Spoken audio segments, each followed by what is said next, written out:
مرحبا بكم أحبنا الكرام في هذه النشرة الجوية المفصلة، والتي نوافيكم من خلالها بآخر التحديثات الخاصة بالحالة الجوية المرتقبة في المملكة المغربية، وذلك استنادا إلى معطيات النماذج العالمية، وبخاصة النموذج الأوروبي الذي يرصد اقتراب منخفض جوي ضخم وفعال نحو أجواء البلاد.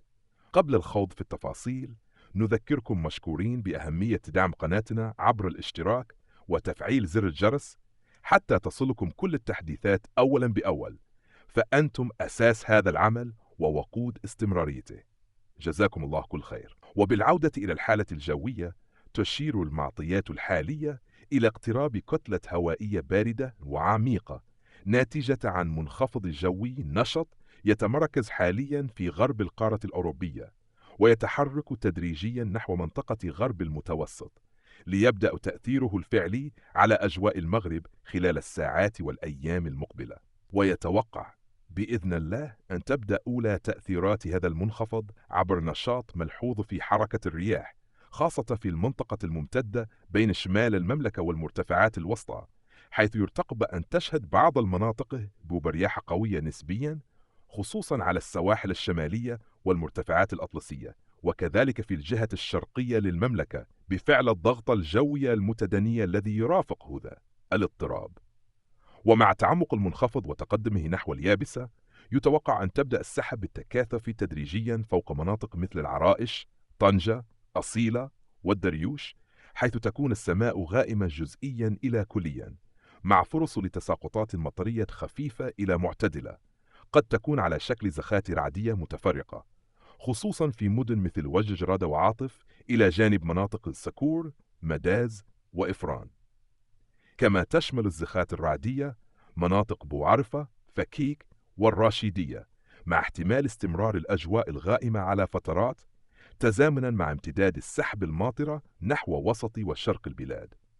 وخلال الليالي المقبلة، يتوقع أن تتكثف السحب أكثر فوق السواحل الأطلسية الغربية ومرتفعات الريف، حيث ينتظر هطول بعض القطرات المطرية الضعيفة، فيما تكون الأجواء أكثر اضطرابا يوم الأحد، خصوصا في مدن مثل شفشاون، الزلالة، لالة ميمونة، أصيلة، العرائش، طنجة، سيدي علال التازي، الرباط، وبن سليمان. أما بعد الزوال، فقد تنخفض درجات الحرارة بشكل طفيف، وتزداد فرص هطول الأمطار الرعدية في العديد من المناطق، مع بقاء الأجواء غير مستقرة عموما.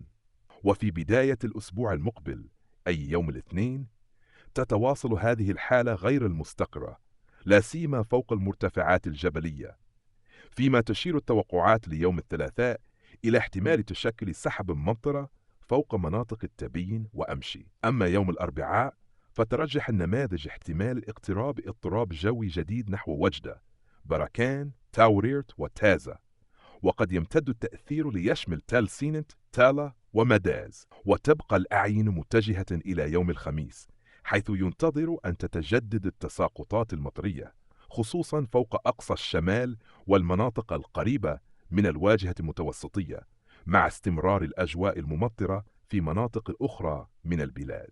ووفق التحديثات الأخيرة للنموذج الأمريكي، فيتوقع اقتراب منخفض جوي واسع النطاق وذي طاقة عالية، قد يحمل معه كميات هامة من الأمطار في الأيام القادمة، تشمل وجدة، بركان، الناظور، الحسيمة، الدريوش، تاوريرت، أكنول وإساكن، وتمتد لتشمل شفشاون، تطوان، طنجة، فاس، تالا، مكناس وكرامتاز. كما تشمل هذه الحالة المطرية مناطق ميسور، إفران، الماس، خنيفرة وجرادة، مع تسجيل اضطرابات جوية ملحوظة في هذه الأقاليم.